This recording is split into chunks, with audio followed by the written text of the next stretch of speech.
ඉතින් කොහොමද යාළුවනේ? අද මම හිතුවා වටලප්පන් එකක් හදන්න. හැබැයි මම අද වටලප්පන් එක හදන්නේ ෆ්‍රෙෂ් මිල්ක් වලින්. එන්නකො මාත් එක්ක මේකට අවශ්‍ය ද්‍රව්‍ය මොනවද කියලා බලන්න. මුලින්ම මම මේ හකුරු පෙත්ත අරගෙන හීනියට කපා ගන්නවා. මේ හකුරු පෙත්ත ග්‍රෑම් 650ක් බරයි.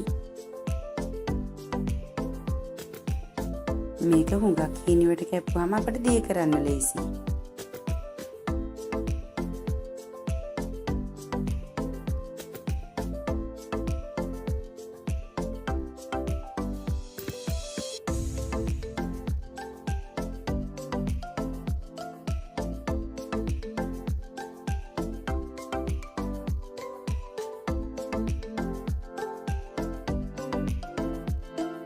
ඔන්න මන් දැන් හකුරු ටික නම් කපාගෙන ඉවරයි.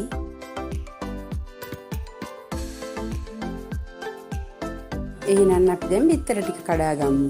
මම මේ බිත්තර ටික වෙන වෙනම කඩලා මේ භාජනයට දාගන්නවා. මම මෙතන අරන් තියෙන සාමාන්‍ය ප්‍රමාණයේ බිත්තර 9ක්.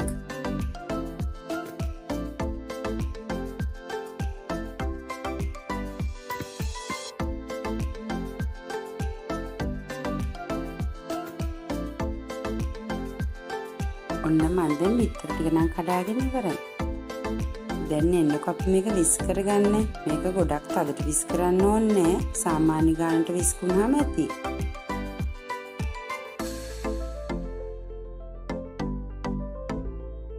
දැන් අපි හීනියට කපාගත්ත අර හකුරු ටික මේ විදිහට භාජනයකට දාගමු.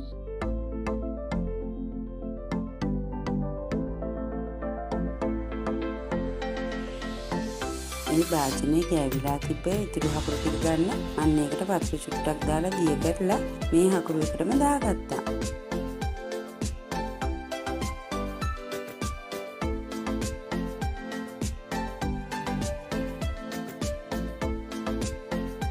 දැන් මම මේ හකුරු ටික කිරි ටිකක් දාලා අඩු ගින්දරේ හොඳට කලවම් කරගන්නවා.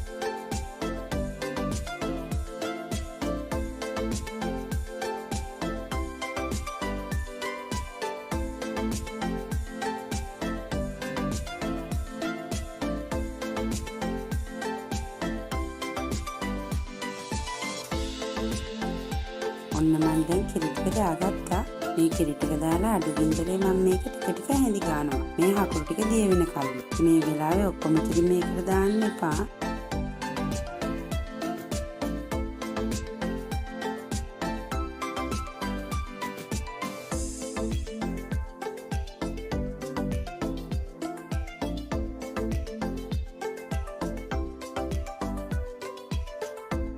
මට හිතුණා මං දාපු කිරි ටික මදි කියලා මේ හකුරු ටික දිය වෙන්න. ඒ නිසා මං තව කිරි ටිකක් දාගත්තා. හැබැයි මේක හොඳටම අඩු ගින්දරේ තියෙන්නේ. කිරි ටික උතුරව ගන්න ඕනේ නෑ.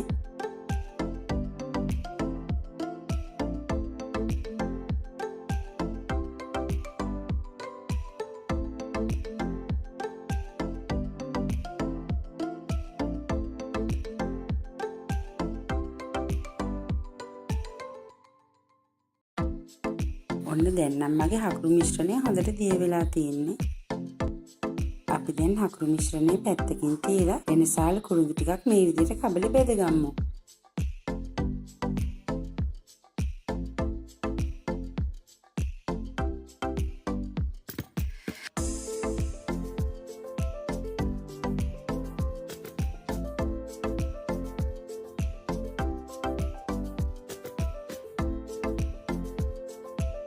අපි දැන් මේ බෙදගත්ත ටික හොඳට කොටා ගමු.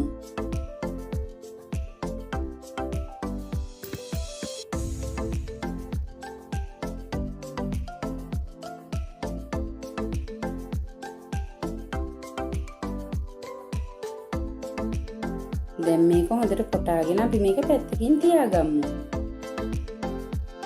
දැන් මගේ හකුරු මිශ්‍රණය නිමිලා තියෙන්නේ. දැන් මම මේ ඉතුරු කිරි ටිකත් මේ විදිහට දාගන්නවා.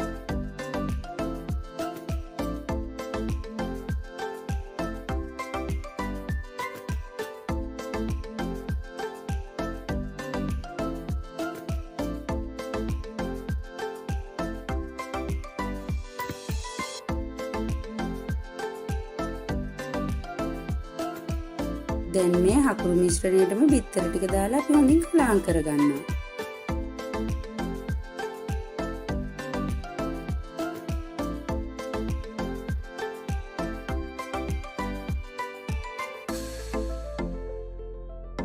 දැන් මම මේ බිත්තර ටික ඔක්කොම හකුරු මිශ්‍රණයට දාගත්තා. දැන් මේ බිත්තරයි හකුරුයි අපි හොඳට මිශ්‍ර කරගමු.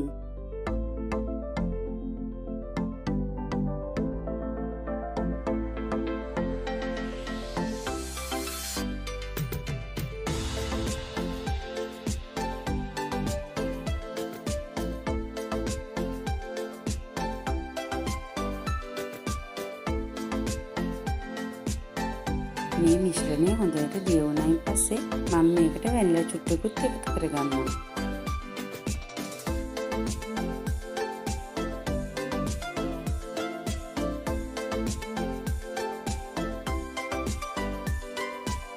දැන් අපි මේ කොටාගත්ත මිශ්‍රණය හොඳට හරලා මේකට එකතු කරගමු.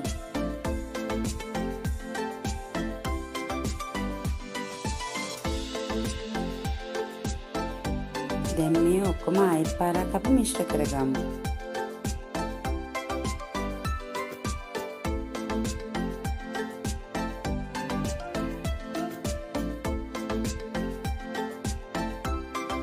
අපි දැන් මේ මිශ්‍රණය හොඳට පෙරාගමු. මම මේ මිශ්‍රණය ටික ටික දදා තමයි පෙරාගන්නේ.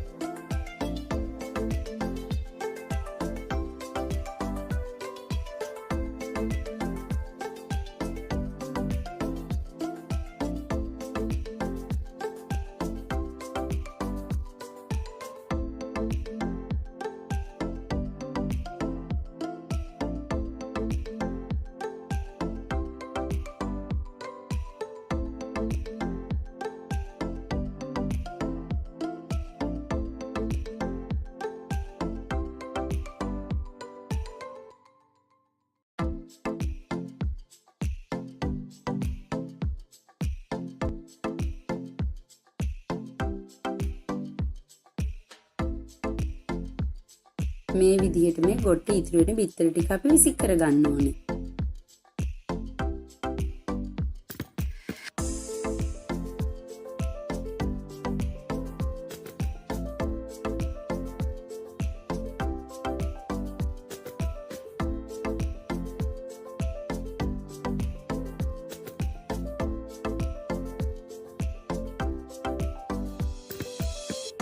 මම දැන් මං ගාව තියෙන කෝප්පේ පිරෙන්නේ මේ ටික පෙරා ගත්තා.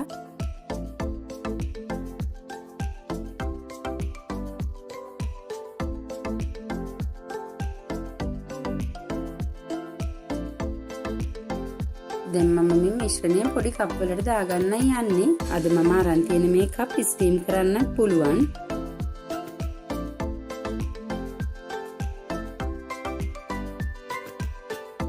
මම මේ කප් එකෙන් 4න් 3ක් විතර තමයි මේ මිශ්‍රණය දාගන්නේ.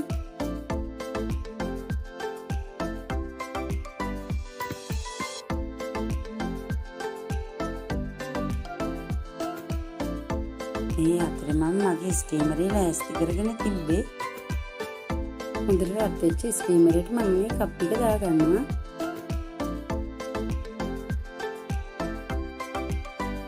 දැන් මම මේක සාමාන්‍ය ගින්දරේ විනාඩි 10ක් 15ක් විතර ස්ටීම් කරගන්නවා. විනාඩි 10ක් විතර පස්සේ මම මෙහෙම ටූත් පික් එකකින් නැනලා බලනවා මේක හොඳට ස්ටීම් වෙලාද කියලා. දැන් මේක හොඳට ස්ටීම් වෙලා තියෙන්නේ.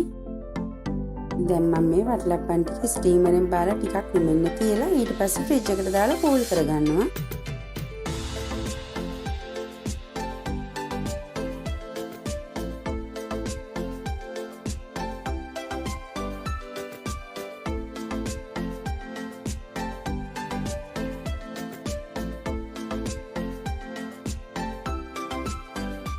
දැන් මේ තියෙන අපි හොඳට කූල් කරගත්ත වටලප්පන් ටික. එහෙනම් මේ වටලප්පන් එක හදලා ඔයාලත් මට රස කියන්නකෝ. එහෙනම් ආයෙත් අලුත් වීඩියෝ එකකින් හම්බ වෙනකම් පරිස්සමින් ආරක්ෂිතව ඉන්න.